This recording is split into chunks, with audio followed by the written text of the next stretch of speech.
मित्रांनो, आपल्या सगळ्यांनाच माहिती आहे की मुंबई, नवी मुंबई नंतर आता तिसरी मुंबई सुद्धा अस्तित्वात येते आणि आता या संदर्भात राज्याचे मुख्यमंत्री देवेंद्र फडणवीस यांनी सुद्धा स्वतः माहिती दिली आहे. शिवाय इथे गुंतवणूक सुद्धा उभी करण्यात आल्याचं मुख्यमंत्र्यांनी म्हटलंय. त्यामुळे किती कोटीची ही गुंतवणूक इथे होईल, याचा नागरिकांना काय फायदा होणार आहे, याचं वैशिष्ट्य काय, याच आणि अशा सगळ्या महत्त्वाच्या गोष्टींबद्दल सविस्तररित्या व्हिडिओच्या माध्यमातून आपण बोलणार आहोत. नमस्कार, मी रामेश्वरी आणि तुम्ही पाहताय कट टू कट. मुंबई एक असं शहर आहे जिथे प्रत्येक जण आपलं नशीब आजमावण्यासाठी, नोकरी, व्यवसाय, शिक्षणासाठी या शहराकडे धाव घेत असतो. त्यामुळे दिवसेंदिवस मुंबई शहरातील लोकसंख्या वाढत गेली, वाहतूक कोंडी ही समस्या उद्भवली आणि त्यासोबतच इथले रस्ते, पायाभूत सुविधांवर सुद्धा ताण येऊ लागला.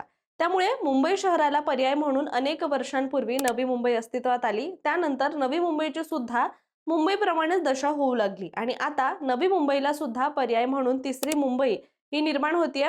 आता आपण याच तिसऱ्या मुंबई विषयी महत्त्वाच्या गोष्टींवर नजर टाकूया. दरम्यान तिसरी मुंबईचा मुख्य विस्तार रायगड जिल्ह्यात असेल. त्यामध्ये प्रामुख्याने पनवेल आणि उरण म्हणजेच नवी मुंबईला लागून असलेला काही भाग, पेण आणि कर्जतचा काही भाग यांचा समावेश यामध्ये असणार आहे. तसंच भविष्यात अलिबाग पर्यंत सुद्धा या शहराचा विस्तार होऊ शकतो. NAINA क्षेत्र सिडको मार्फत विकसित केलं जाणारे 175 हून अधिक गावं या शहराचा भाग असतील. हा प्रकल्प प्रामुख्याने रायगड जिल्ह्यातील पनवेल, उरण, पेण आणि कर्जत या भागातील शेकडो गावांना जोडून विकसित केला जाणारे नवी मुंबई विमानतळ प्रभावित क्षेत्र हा या तिसऱ्या मुंबईचा सर्वात महत्त्वाचा केंद्रबिंदू ठरेल. स्वित्झर्लंड मधील दावोसमध्ये सध्या जागतिक आर्थिक मंचाची वार्षिक परिषद अर्थात वर्ल्ड इकॉनॉमिक फोरम 2026 सुरू आहे आणि यावेळी महाराष्ट्राने गुंतवणुकीचा विक्रम स्थापित केला असून याचाच एक भाग म्हणजे तिसऱ्या मुंबईतील पहिलं शहर म्हणून रायगड पेण ग्रोथ सेंटरची घोषणा सुद्धा करण्यात आली आहे. नवी मुंबई विमानतळापासून 15 ते 20 किलोमीटरवर हे ग्रोथ सेंटर निर्माण करण्यात येणारे. गेल्या 3-4 वर्षांपासून यासाठी परवानग्या मिळवण्यात येत होत्या. त्या मिळाल्यानंतर अखेर ही घोषणा फडणवीसांकडून करण्यात आली आहे. त्यामुळे तिसरी मुंबई हे केवळ एक शहर नसून ते प्रगत पायाभूत सुविधांचं ग्रोथ सेंटर असणार आहे.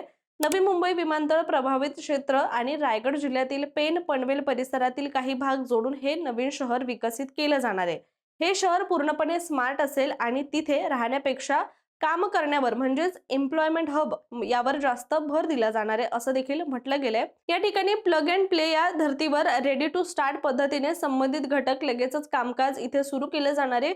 ही देशातील पहिली कंपनी यामध्ये खाजगी सार्वजनिक भागीदारी म्हणजेच PPP प्रकल्प असणार आहे. यामध्ये शासन, MMRDA आणि खाजगी घटक एकत्र येऊन काम करतील. या ठिकाणी नवीन बिझनेस डिस्ट्रिक्ट तयार करू शकतो. यासाठी जगातील दिग्गज अशा कंपन्यांनी उत्तम प्रतिसाद सुद्धा दिलेला आहे. त्यामध्ये रिपब्लिक ऑफ कोरियाचा हवाना ग्रुप, स्वित्झर्लंड मधून SSB ग्रुप, एन्सार, फेडेक्स असे हे अमेरिकेतील समूह, फिनलँडचा रिव्हर रिसायकल समूह, दुबईचा MGS समूह, सिंगापूरचा spaces holding, maple tree, Geneva आणि इंडोस्पेस पार्क समूह, अमेरिकेतून ट्रिबेका डेव्हलपर्स या विदेशी गुंतवणुकीतून एक खूप मोठं चांगलं शहर सुद्धा इथे तयार होणार आहे. या ठिकाणी वॉक टू वर्क अशा पद्धतीने सुद्धा सुविधा निर्माण होतील आणि अशा रीतीने तिसऱ्या मुंबईतील पहिलं शहर आता प्रत्यक्षात येणार असल्याचं सुद्धा मुख्यमंत्री देवेंद्र फडणवीस यांनी जाहीर केलंय.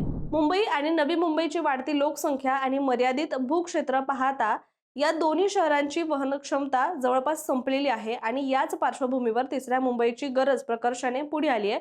जसे की आपण सुरुवातीलाच याबद्दल बोललेलो आहोत. नवी मुंबई आंतरराष्ट्रीय विमानतळ सुरू झाल्यामुळे या भागाला आता जागतिक दर्जाची कनेक्टिव्हिटी मिळाली असून विमानतळाच्या आसपास राहणीमान, व्यवसाय आणि उद्योगासाठी मोठ्या प्रमाणात जागेची आवश्यकता निर्माण झाली आहे. शिवडी ते नावाशिवा दरम्यान उभारण्यात आलेल्या अटल सेतूमुळे दक्षिण मुंबईपासून तिसऱ्या मुंबई पर्यंतचं अंतर हे अवघ्या 20 मिनिटांवर सुद्धा आलेलं असून त्यामुळे या नव्या शहराचं महत्त्व आणखीनच वाढलंय. मुंबईला $1 ट्रिलियन इकॉनॉमीकडे नेण्यासाठी data centre, IT hub, manufacturing units आणि लॉजिस्टिक्ससाठीच्या स्वतंत्र आणि आधुनिक शहर उभारण्यासाठीची आवश्यकता होती, जी तिसरी मुंबई पूर्ण करणार आहे. तिसरी मुंबई ही पूर्णपणे नियोजनबद्ध आणि आधुनिक पायाभूत सुविधांनी युक्त असणारे. शहरात मेट्रो, हायस्पीड रेल्वे आणि वॉटर टॅक्सी याचं एकात्मिक वाहतूक जाळं सुद्धा इथे उभारलं जात असून त्यामुळे नागरिकांचा प्रवास जलद आणि सुलभ होणार आहे. पर्यावरणपूरक विकासांवर सुद्धा इथे विशेष भर देण्यात येणार असून किमान 30% क्षेत्र हरित पट्टा म्हणून सुद्धा राखीव ठेवलं जाणार आहे. संपूर्ण शहर डिजिटल पायाभूत सुविधांनी सज्ज असणार असून 5G इंटरनेट, स्मार्ट ग्रिड आणि आधुनिक तंत्रज्ञानाचा मोठ्या प्रमाणावर वापर इथे केला जाणार आहे. मुंबईच्या तुलनेत मध्यमवर्गीयांना परवडणारी घरं उपलब्ध करून देण्याचा सरकारचा मानस असून त्यामुळे सामान्य नागरिकांना सुद्धा यासाठी दिलासा मिळालेला आहे. जागतिक दर्जाच्या टेक कंपन्या इथे आपलं सर्व्हर हब आणि डेटा सेंटर उभारण्यास उत्सुक आहे. JNPT बंदराच्या सानिध्यात सुद्धा असल्यामुळे हे शहर लॉजिस्टिक आणि निर्यात आयातीचं प्रमुख केंद्र म्हणून सुद्धा विकसित होणार आहे. अलिबाग आणि रायगडच्या विस्तीर्ण किनारपट्टीचा योग्य वापर करून आंतरराष्ट्रीय दर्जाचं पर्यटन केंद्र इथे उभारण्याचा आराखडा सुद्धा आहे, ज्यामुळे स्थानिक रोजगाराला मोठ्या प्रमाणात चालना मिळणार आहे. त्यामुळे आता महाराष्ट्राच्या शहरी विकासाच्या इतिहासात एक महत्त्वाचं पर्व ठरणारी तिसरी मुंबई अनुभवण्यासाठी सगळेच उत्सुक आहेत. मात्र या महत्त्वाकांक्षी प्रकल्पासमोर काही आव्हानं सुद्धा आहेत, जसं की स्थानिक शेतकरी आणि जमीनधारकांना विश्वासात घेऊन भूसंपादन करताना त्यांना योग्य मोबदला देणं हे सरकार पुढील सर्वात मोठं आव्हान सुद्धा मानलं जातंय. तसंच विकास करताना कांदळवन, जलस्रोत आणि नैसर्गिक साधन संपत्तीचं संवर्धन करून पर्यावरणाचा समतोल राखणं हेही तितकंच महत्त्वाचं आणि जबाबदारीचं काम मानलं जातंय. तिसरी मुंबई हा प्रकल्प यशस्वी झाल्यानंतर तो महाराष्ट्राच्या शिरपेचातील मानाचा तुरा ठरेल. मुंबईच्या गर्दीतून बाहेर पडून स्वच्छ, आधुनिक आणि वेगवान जीवनशैली जगण्याची संधी या शहरामुळे नागरिकांना नक्कीच मिळणार आहे, असं देखील म्हटलं जातंय आणि अशी अपेक्षा देखील आता नागरिकांना वाटू लागली आहे. त्यामुळे तुर्तास आपण इथेच थांबूया. मात्र तुम्हाला याबद्दल काय वाटतंय कमेंट करून नक्की सांगा आणि अशाच माहितीपूर्ण व्हिडिओसाठी सुद्धा कट टू कटच्या YouTube चॅनलला सबस्क्राईब करायला विसरू नका.